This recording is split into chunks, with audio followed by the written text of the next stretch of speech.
Tunakwenda kujifunza juu ya kichwa cha habari kinachohusu laana. Na laana tunafahamu, laana ni jambo au ni hukumu inayotokana na mwanadamu kutenda dhambi au kutenda makosa. Bwana Yesu asifiwe sana. Mwanadamu alipotenda makosa au alipotenda dhambi alipata laana, alilaaniwa. Amen. Tunaweza kuangalia mtu mmoja katika maandiko aliyemkosea Mungu. Mmoja alikuwa mfugaji, mwingine alikuwa mkulima. Lakini walipokwenda kutoa sadaka, Habili akatoa sadaka kwa moyo mmoja wa kumheshimu Mungu, ya kuwa Mungu ni mkuu.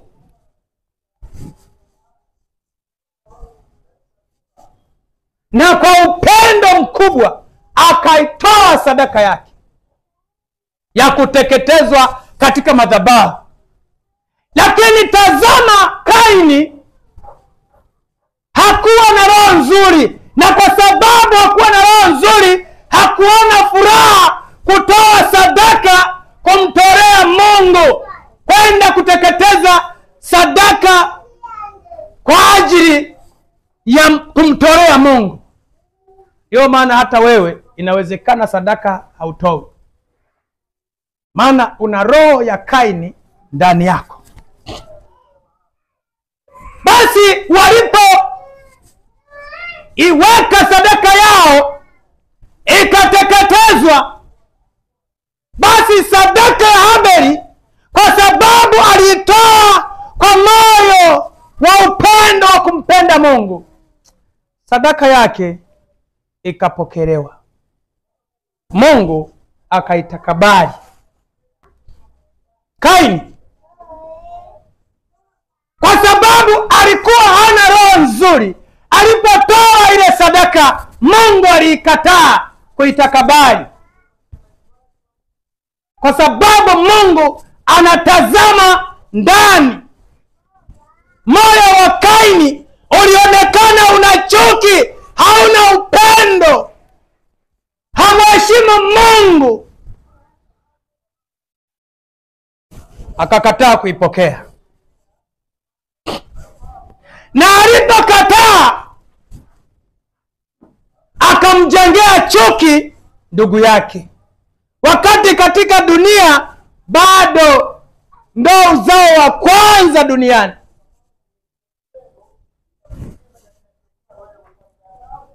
Watoto wa kwanza wa Adamu,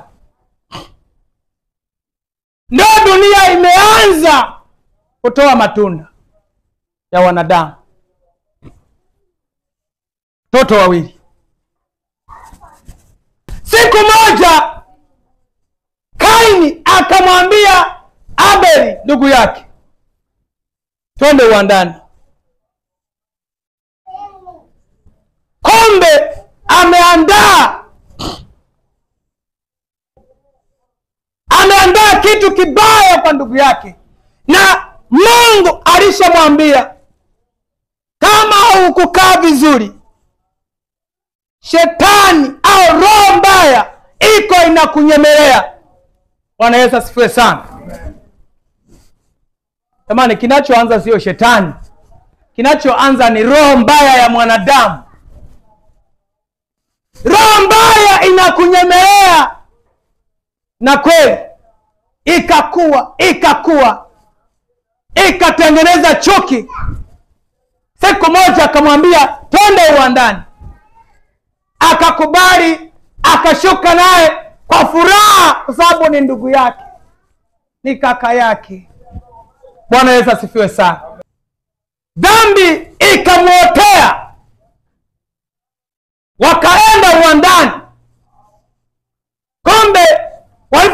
kule kilichotendeka,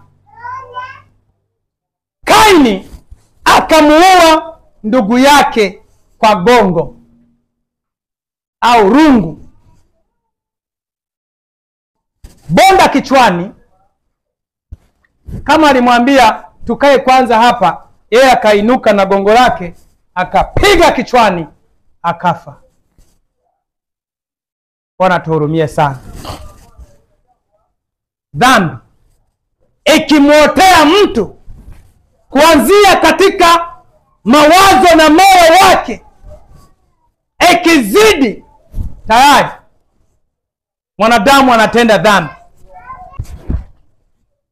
Kwa mwanadamu anapokosea, matokeo yake mbele anapata laana. Ndugu yangu, epuka laana. Kuna laana zikiingia,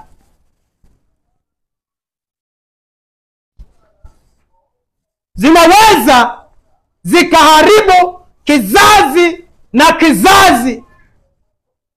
Laana ni mbaya. Kama kuna vitu vya kuogopa, ni kuogopa laana isifike nyumbani mwako. Maana laana ikisha ingia, ikisha pata mlango wa kuingilia, laana inaweza ikakumba wote waliopo, hata watakaozaliwa baadaye. Ndio ubaya wa laana. Na mtu akishapata laana, anaweza akafanya jambo lolote. Yapo mambo ambayo yanatokea mara baada ya kuwa watu wamepata laana. Kama wakukumbuka kufanya kazi ya kuondoa ile laana katika maisha yao, huwa ni shida kubwa sana. Leo Bwana amenikumbusha na kuleta habari njema kwa ajili ya kukomboa ukombozi wa mwanadamu. Mwanadamu aliyopo mahali hapa leo weze kupata ukombozi unaotokana na laana. Ukijua kazi za laana, basi unaweza kujua jinsi ya kuiondoa. Wanaweza sifiwe sana. Kama wewe leo ambavyo unaweza kuwa unatembelea laana, kuna mtu anaweza kasema, jamani, mimi kwa kweli hali sio nzuri. Lakini ukitazama toka chimbuko lake, hiyo shida ilikuwepo. Kwa sababu ilikuwepo na hakuwahi kuiondoa hiyo shida, basi na yeye inamfuata. Na ndio maisha tulionayo. Walio wengi tunatembelea laana na makosa ya wazazi wetu na babu zetu. Nafika pahala, hija upande wa kipato inakuwa shida, hija upande wa magonjwa inakuwa shida. Magonjwa hayaishi, shida mbalimbali. Naona kuna dhambi nazo ambazo zinafuatilia watu. Mfano, dhambi ya uzinzi, dhambi ya kunywa pombe.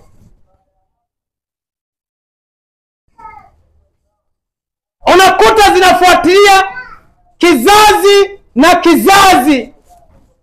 Ukija kutafuta historia ya wazazi waliopita au mababu, unakuta hiyo dhambi ipo na ilikuwa kubwa.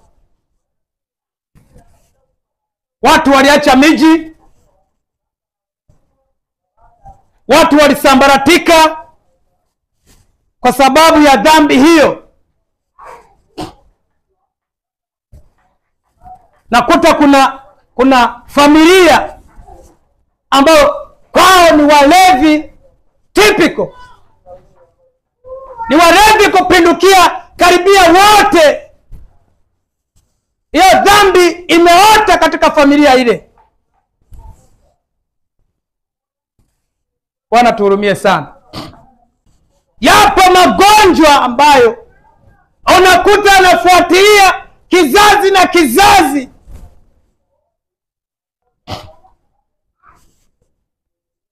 Yapo tu, anayezaliwa anayakuta. Kumbe tunakuja kuona dhambi zingine zitakazopeleka watu jehanamu hawakuzitengeneza wao, lakini ni kizazi na kizazi. Mababu ndio waliokosea. Wanaweza sifiwe sana.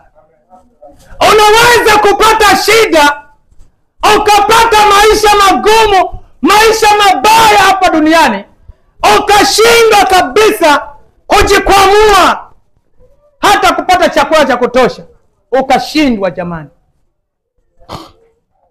Kumbe unatembea kwenye laana. Lakini sisi waenda mbinguni, tukisha mjua Yesu, tunaendelea kumwomba Mungu atusaidie, na katika kutusaidia ndio maana Roho Mtakatifu analeta somo kama hili ili tuweze kugundua. Bwana Yesu asifiwe sana. Amen. Sababu Mungu anatupenda ili tuweze kupona, na wewe leo utapona. Jina la Bwana libarikiwe. Wakati mwingine Mungu ameachilia dharau juu yako. Kila anayekuona na kudharau, au kila anayekuona na kucheka. Mungu atuhurumie sana. Lakini hiyo yaweza kutokea kwa sababu ya laana, na laana hiyo imekuja hata wewe bila kujua. Bwana tuhurumie sana. Haweza kuwa wazazi wako walifanya mambo makubwa mabaya, na yale yanafuatilia, na akishafuatilia utaanza kuyatumikia wewe pasipo kujua yametoka wapi. Sasa mara nyingi wanadamu wa sasa anapoingia kwenye mateso na majaribu mbalimbali, anajifariji kwamba haya yawezekana ni shetani ananionea bila sababu yoyote. Huwa mara nyingi watu wengi wanalichukulia kawaida kwamba anaweza kuendelea tu kumwomba Mungu kwa sababu ni njia za shetani. Shetani amemuonea.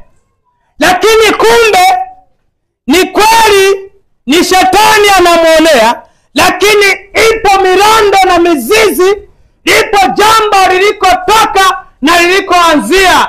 Jina la Bwana libarikiwe. Bila kujua hilo jambo lilikoanzia, ukaenda ukakata ile mizizi, utaomba na kuomba, ile jambo litaendelea vile vile. Ndio maana unaona tunapoona mambo mengi hayana kibali, mambo mengi, mahitaji mengi hayana majibu, kaa chini uchunguze vizuri. Yamkini Roho wa Mungu akakusaidia. Jina la Bwana libarikiwe. Unafika kwenye nyumba moja, unakuta watu wamelaliana, wote wanalewa. kuanzia baba, watoto, mama, wote ni walevi. Nani amsaidie mwingine? Ukitazama katika akili ya kawaida, hiyo haipo. Si hali ya kawaida, ni mateso yasiyokuwa ya kawaida ambayo natakiwa kukaa chini na kutafakari ni kwa nini. Ni kwa nini jaribu hili liko namna hii mpaka watu wanaogopa? Sasa nani atapika jioni? Nani atapika? Wote wamelewa. Unaona, Mungu akichukia anawalani wazazi, na kisha walani wazazi, hata watoto watakaozaliwa mnaendelea katika ule mtiririko, mnaufuata. Bwana tuhurumie sana. Kwa inakuwa shida, unaomba lakini kazi na shida iko pale pale. Kwa hiyo hasira ya Bwana imekuwa juu ya Yuda na Yerusalemu, naye amewatoa kuwa matetemeko, wawe ushangao na mazomeo, kama mwonavyo kwa macho yenu. Kwa kuwa tazama, baba zenu kama wameonavyo kwa macho. Nitarudia. Kwa kuwa tazama, baba zenu wameangamia kwa upanga, na wana wetu na binti zetu na wake zetu wametekwa kwa ajili ya hayo. Jina la Bwana libarikiwe. Baada ya kuwa wale wazee walimsahau Mungu, tazama kizazi chao kilivyoteseka, kilivyoangamia. Hatimaye walikuwa wanatekwa tu ovyo ovyo, wanapata taabu, waliangamizwa kwa upanga, na wana wetu na binti zetu na wake zetu waliuawa sana. Kisa walimkosea Mungu. Hao watu wa Yuda na Israeli, baada ya kumpa Mungu kisogo, wakamsahau, wakaacha kumwabudu na kumwashia zile wanazowasha kanisani zinazoleta manukato. Wanaweza asifiwe sana. Wakaacha kuingia hekaluni, kisha Mungu akachukia, akawapa laana. Basi wakabaki ni kicheko. Tetemeko lilitokea, wakapigwa, wakauawa kama nzige. Hakuna cha mtoto, hakuna cha mkubwa, hakuna aliyekuwemo na ambaye hakuwemo. Wakapata mateso makubwa. Kisa nini? Laana za wazazi, makosa ya wazazi. Bwana Yesu asifiwe sana.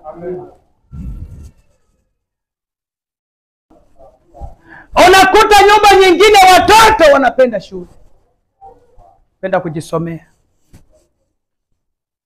lakini wao watoto wako hata ungechinja shule hawataki. Kutana na mama mmoja anakimbizana asubuhi mapema na mtoto wa chekechea.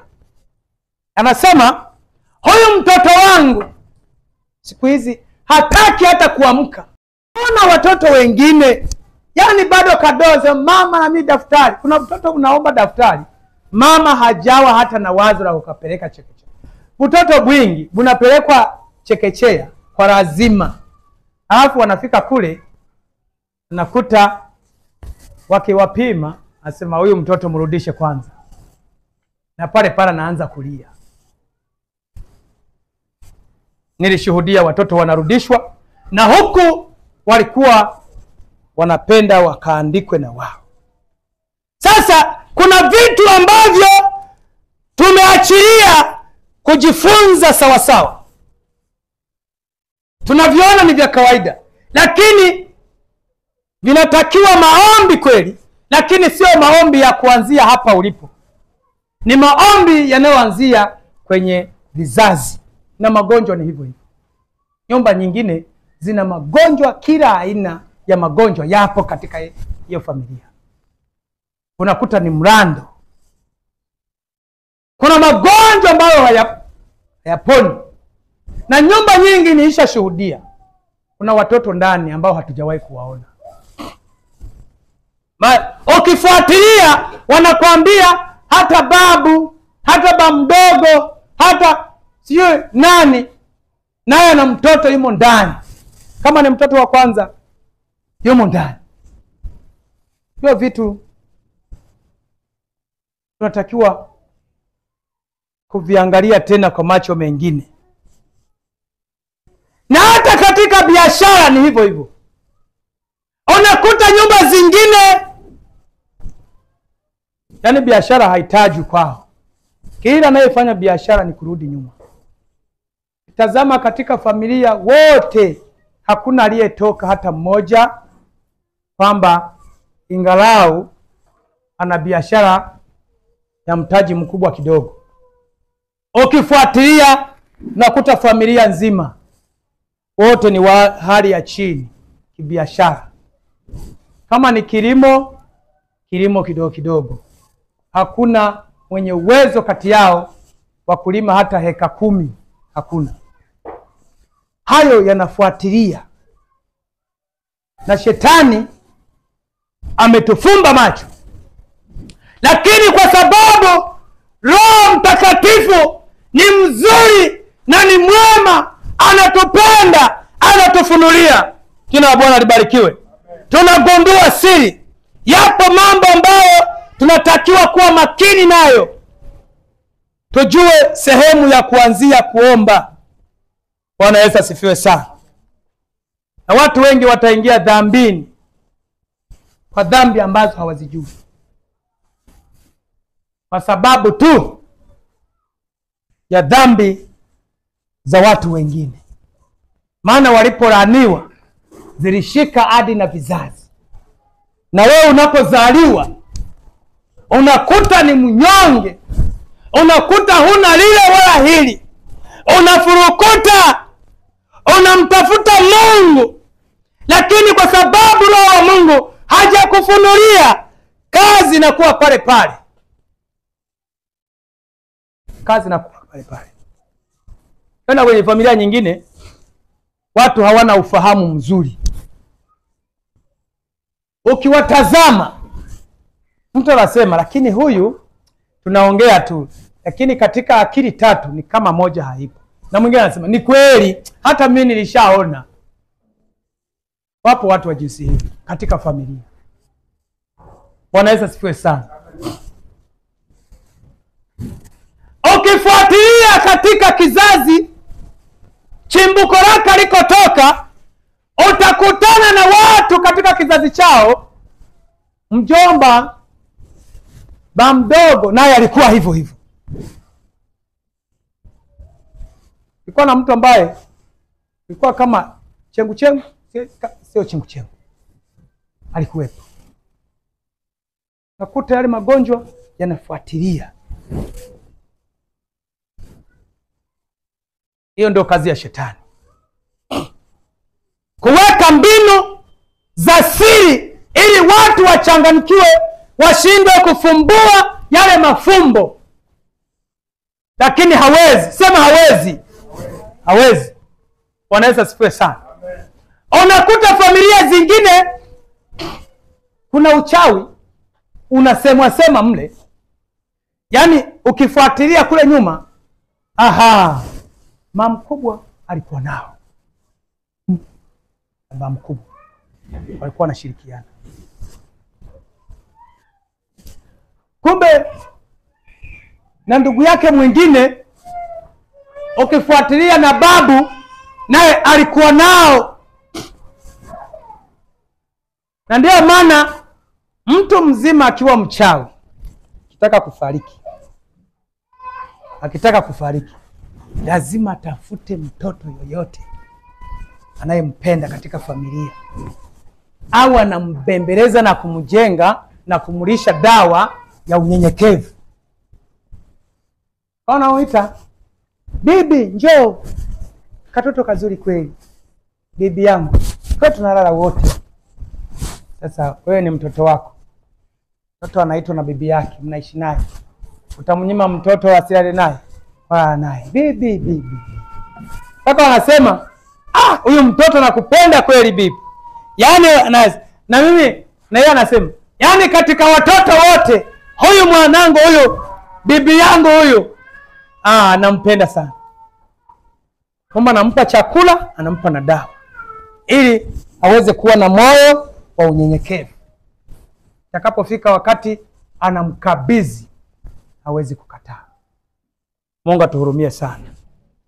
Kwa lazima yaani ni amri. Shetani ana amri kwa watu wake. Anaamrisha kwamba hakikisha usife ukaacha hiyo hazina ndani. Yaani fanya kwa vyovyote vile, hata kama umekufa, mzigo ubaki na mtu. Bwana tuhurumie sana. Na wachawi huwa wanatekeleza hilo. Naanza kusikia fulani kama wanamsema sema, binti akiolewa katika nyumba ile.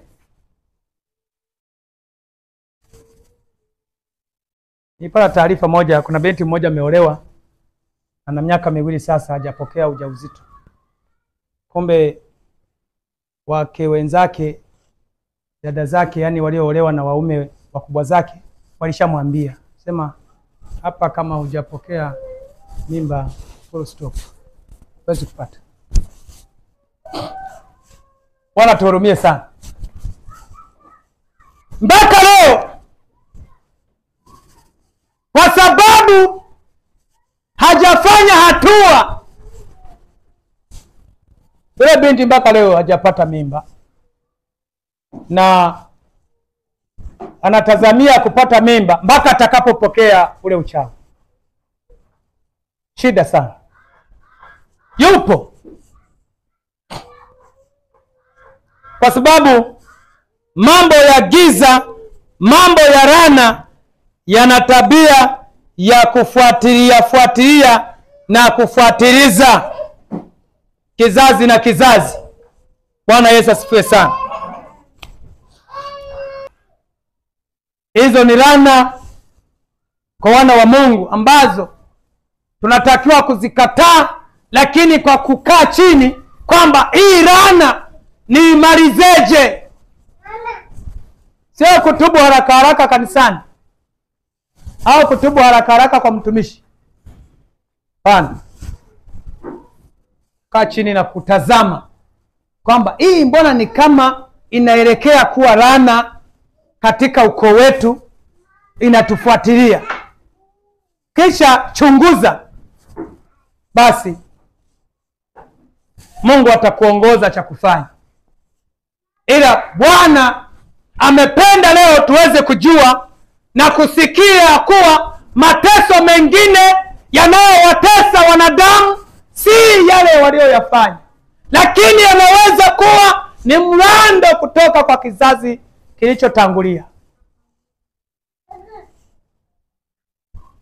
Bwana Yesu asifiwe sana. Bwana Yesu asifiwe sana. Kwa tunapoishi katika maisha yetu, tuishi kwa kuchunguza mambo yaliyotuzunguka. Yamekamilika vizuri, yako sawa sawa, lakini ukiona kweli kweli kulingana na neno, yapo mambo unayoyaona kwenye familia yangu, basi changamka, uwe macho. Ndio maana Mungu amelileta leo kupitia Roho Mtakatifu ili uweze kupona. Ile roho kama ukufanikiwa kuivunja, watoto watakuwa wanazaliwa wanakuwa kama hawana akili nzuri. Watoto ukimtazama huoni kama ametulia kabisa, hayuko moja kwa moja kwenye akili nzuri. Ukimpima wewe mwenyewe unaona kama kuna akili tatu, moja haimo. Undua mapema. Haleluya. Kwa hiyo ni neno la Mungu ambalo Bwana amependa leo tukumbushane na tujikague katika maisha yetu na familia zetu. Ni kipi unaona ambacho kimewasonga au kimekusonga? Hicho kitaondoka vipi? Hilo ndio Mungu ametuachia, na kwa sababu amelileta tutakwenda kuomba, na tukishaomba Mungu atatoa mlango wa kumaliza tatizo kwa kila mmoja aliyoko mahali hapa. Jina la Bwana libarikiwe. Niombe tusimame, twende tumwombe Mungu.